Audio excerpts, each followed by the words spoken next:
It's so much more. You ready? Okay, you're good to go. Okay, so I'm Caitlin, and then this is Paul, and then we're here to pitch Nike to you today. So this company is the world's largest athletic footwear, apparel, and equipment company. I'm sure everybody knows of it, or has heard of it, or owns something from them. This was founded in 1964 in Oregon, and then creating like athletic shoes, and then since 2006, Mark Parker has served as CEO. He started with the company as a shoe designer and worked himself up. This company focuses on 6 key categories: running, basketball, the Jordan brand, soccer, football, training, and sportswear. And then they're very much a global company with factories and supplies in 452 factories in dozens of countries. The most notable are China, Thailand, and Vietnam, where they make their products. Nike also has several subsidiaries, the most prominent two being Converse, the shoe company, and then Hurley, the clothes company, also athletic. And these are very popular brands as well with a lot of people. And looking at this company, our recommendation is to buy. The current price is $14. When we were working on this earlier, like 2-3 weeks ago, the price was around $84. So even in the past couple of weeks, we've seen a rise in the price. The sector is consumer discretionary, and then the market cap is very large, around $133 billion. So 3 of our main points that we wanted to highlight in looking at this company was the economies of scale, because it's very big, very popular, a giant in the industry. It's also a global business with different geographic areas for growth, a lot of new opportunities coming, and then because of its bigness and its opportunities for growth, it has very good financial stability and soundness that would be great for the portfolio. And then here, this is just having a look at the stock. The blue is the Nike stock, the purple is the consumer discretionary index, and then the light blue is the S&P 500. So from here we can just take a look at the strength and then the power of the stock. It's outperforming on a lot of measures. Just to point out some of the financial metrics, the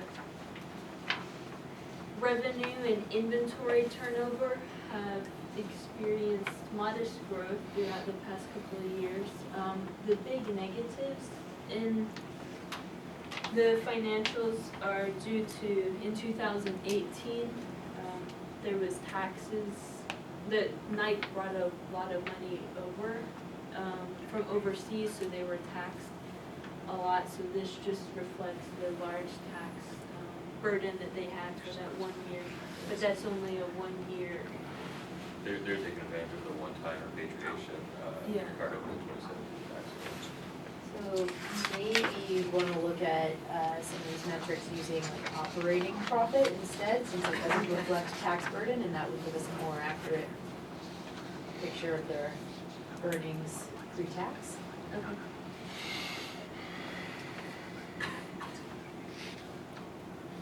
And then this industry, or the athletic apparel clothes industry, is extremely competitive. A lot of different brands that are also in the game for athletics. So you can see the current ratio, the operating margin, inventory turnover, and return on assets are especially strong for Nike. They're second only to Lululemon. And Another thing to note is the huge market cap that Nike has compared to the others. Adidas, Adidas is the second one, and that's, so Nike is more than double of that, so, it's good, it has a lot of challenges with a lot of strong competition, but the market cap is very strong as well. When we selected these, comparisons based on based on the most recent 10K and then Bloomberg and then our own judgment as well. And we'll pass it off to Nicole. Alright, so yeah, one of the main things that we want to highlight and the reason we were attracted to the company was their global operations. So this is their revenue broken down by region. They still get most of their revenue from North America and the United States especially. Europe, Middle East, and Africa is second, and then China, Asia, and Latin America constitute about 30% combined. This is the revenue by segment. So footwear is is still their biggest moneymaker, with apparel and equipment trailing second in each market.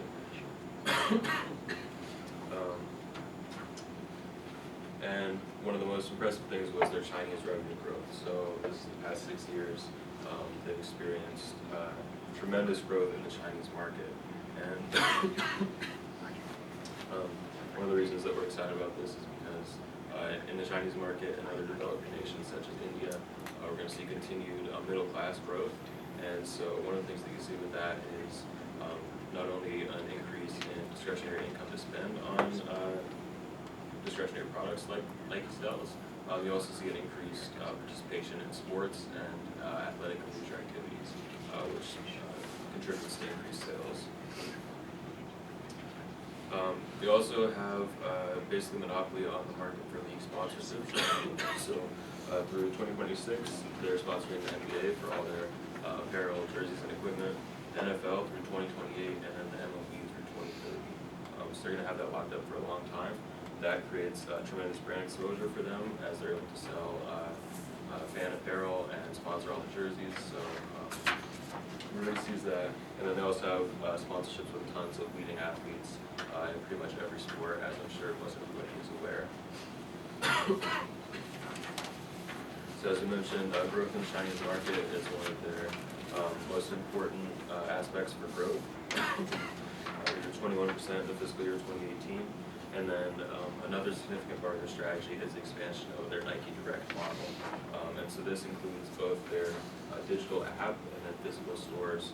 So in 2018, direct sales through the app and through their own stores grew 15% compared to 4% through wholesale customers. So that's if they're selling through Sports Authority or any other independent retailer.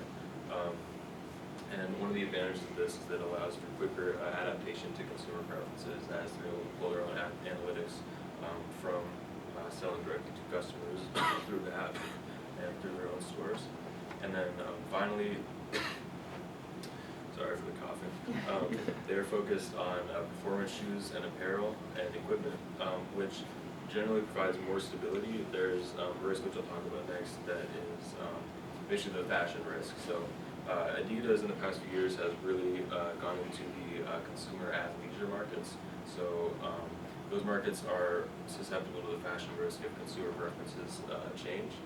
They've focused a lot with like the Easy shoe line and different things like that.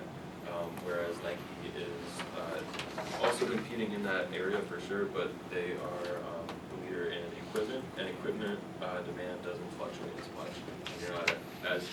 You're not at as much of a fashion risk if some preferences will change. And as I mentioned, the other risks, you see an increase in protectionist trade policies and tariffs. Most of these have been impacted consumer goods, like clothing and shoes that Nike sells. But if that continues, that could be an issue. And then global economic influence, political conditions in some of the smaller markets that they operate in, such as Vietnam and Thailand, are generally more unstable than markets like the U.S. And then, as I mentioned before, the intense competition and changing consumer tastes constitutes a possible risk for them in the future. And with that, we'll open it up to any questions. So, first, starting with your valuation, what was your assumption for revenue growth? I think we had it at 9%.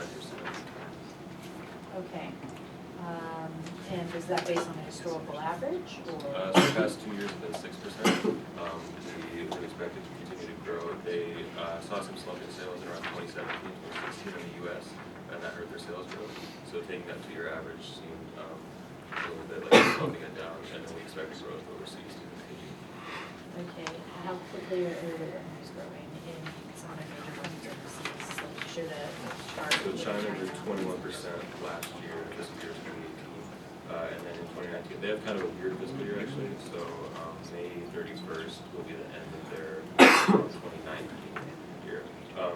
But it's grown consistently as well.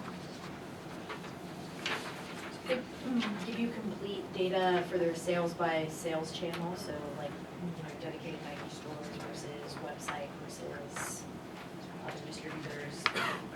Oh, I could try to find more detailed data on that.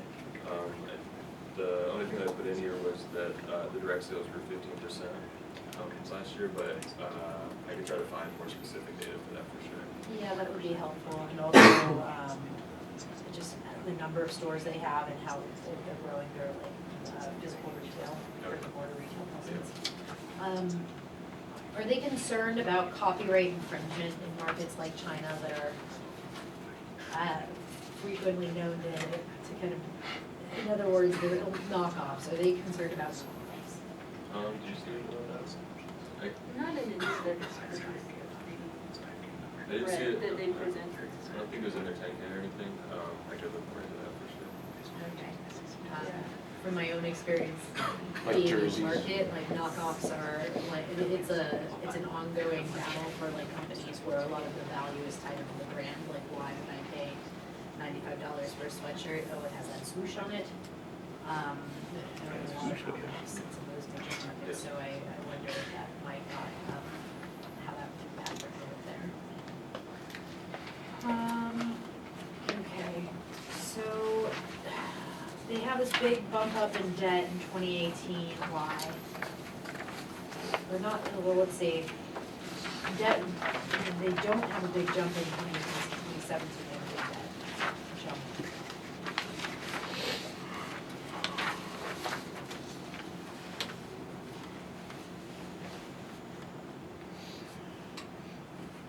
I'm not sure exactly why that is, to be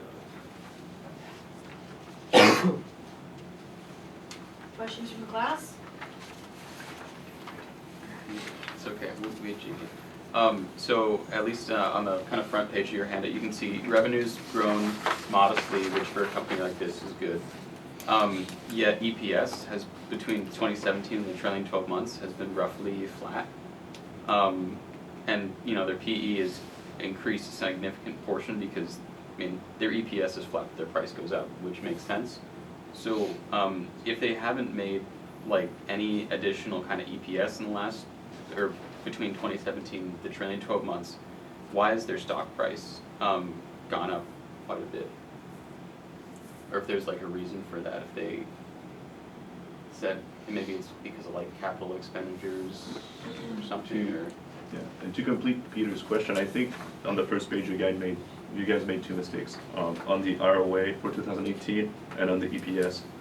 Because if you flip the page, you'll see that the ROA is not 8.4%, but 18.7%. So I don't know how you found the numbers. And the EPS technically should go higher if they repatriate cash from foreign investments. Because that's free money you just got. Just focus on my question, we'll get to his. I think the main reason that their stock price was going up was just the rebound and increased sales in North America. Like I mentioned, they had something sales in around 2016 and 2017. Under Armour was performing really well then. They had Steph Curry, Jordan Spieth, and Tom Brady were all sponsors of them, and they all pretty much had won titles in their respective sports. And so part of the market share was taken by them, and then Adidas with the Yeezy line and other popular products. So they were really, I think, just struggling in those 2 years. And then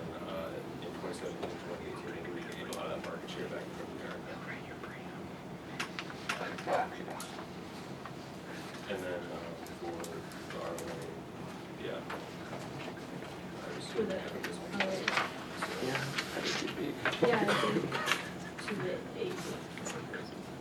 yeah. So something's up there. Oh, I think, yeah, for a minute Okay, double check those. though. Yeah. Are there any other upcoming partnerships? You mentioned the various US national competitive sports, like the Olympics are coming up next year. Are they gonna try and keep, sponsor whole countries or Yeah, sports within that? they're always the US sponsor, for, the Olympics. And then, they're always increasing sponsorships for players as well. So, like in basketball, Zion Williamson's coming out of the draft, and he's gonna be, companies are gonna be bidding on him, and they have a good chance of getting his, contract, which would be great for them, so. What is actually the financial impact of some of these sponsorships? Because if you look at their revenue overall, I mean, it's growing, but it's kind of like, do you see dramatic fluctuations in like sales based on the athletes they sponsor? I mean, I think it's a fundamental,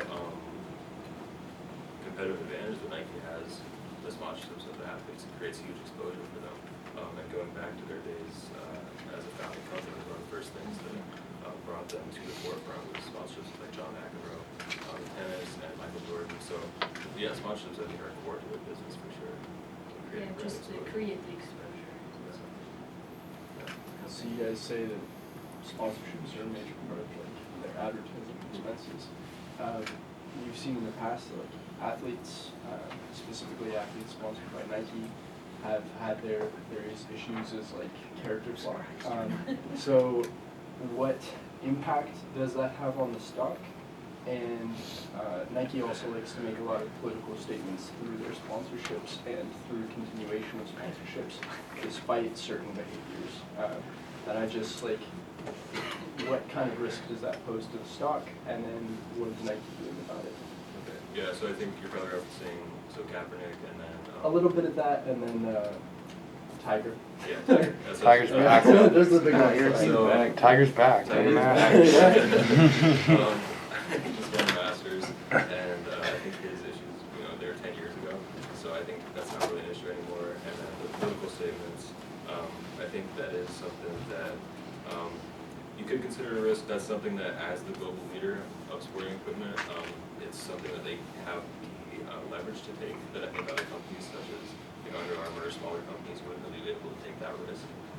So I think that's something where you actually see them perform well since they have been controversy is really at the forefront of political debate. So those were political statements, well, on the Kaepernick side.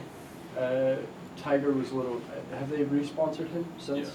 They have? They never lost their sponsorship. Oh, I thought they had dropped him after that came out. So like, what about, because they're not, I don't think that are they doing like character vetting on these people? Are they like Yeah. interviewing them for like long periods of time, like extended periods of time? Because you said they're sponsoring rookies and like, it's a pretty common thing when people come into like a lot of money and a lot of like fame that they will act out, and it seems like an unnecessary risk.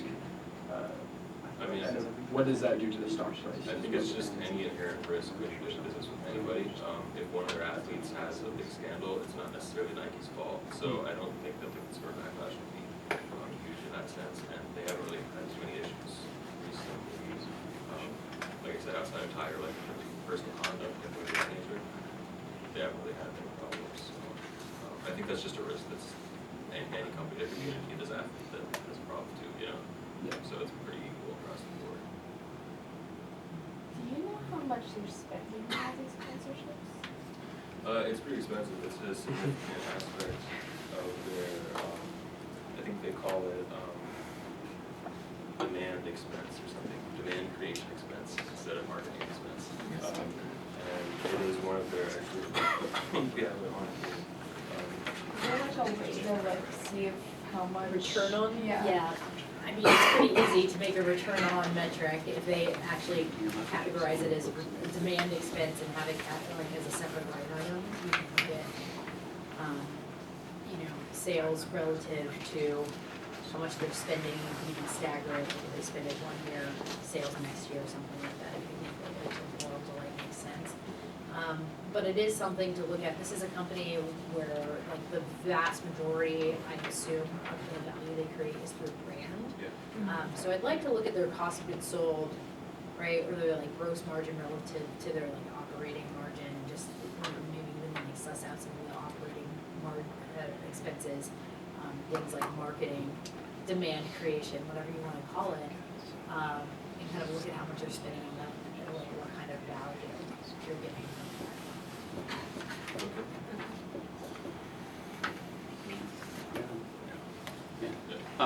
So I can say this, the day or two after they like announced or released the Colin Kaepernick marketing plan, whatever, their stock went down like 2 to 3%, maybe 4% at most, a little bit more. But then after that, when they released like sales revenue or something like that, stock price went far up because their sales increased dramatically after it. So that's it. So, I mean, when you're looking at a company that's largely mature and you're forecasting a growth rate that's higher than the one that they kind of historically had, I mean, the question is what is changing? You guys seem to have the idea that they're growing presence in emerging markets. So I'd probably also just wanna see like what years did they enter these markets? Where are they concentrating their kind of efforts for growing overseas? How are they talking about that? Like what's their strategy going forward? Like why should I expect this company that is large and mature to grow faster than it already is? Yeah, and to complete what Kim was saying, if you go to third page, I think, capital structure and balance sheet highlights. So the description that you have on this, it says debt equity is increasing while current ratio is decreasing, suggesting that Nike is leveraging liabilities to generate revenue. Well, where's that revenue? Do you think they have like a roadmap? Are they aggressively creating like brick and mortar shops, retail places in China? Because what I see here is that they increase their debt, and that's it. I don't see like the increase of revenue that should be associated with that. Do you see it? I think we need to look at more data. I'd also say that sentence is not very helpful because the current assets are up in 2017, down in 2018, not a clear pattern. Debt to equity looks like it's increasing, but also I'm looking at like long-term debt seems to have jumped up in 2017 as if they issued quite a bit of debt then. Not a big change in 2018, so it might have been specific debt issued for a specific reason. Most corporations at this point are concerned about possible rising interest rates and or slowing global growth. So a lot of companies are kind of reining in their debt. So like what kind of what was giving them the confidence to issue debt there, which I guess is a way of restating Jackie's question: why are they taking on more debt? So, any other questions? Okay.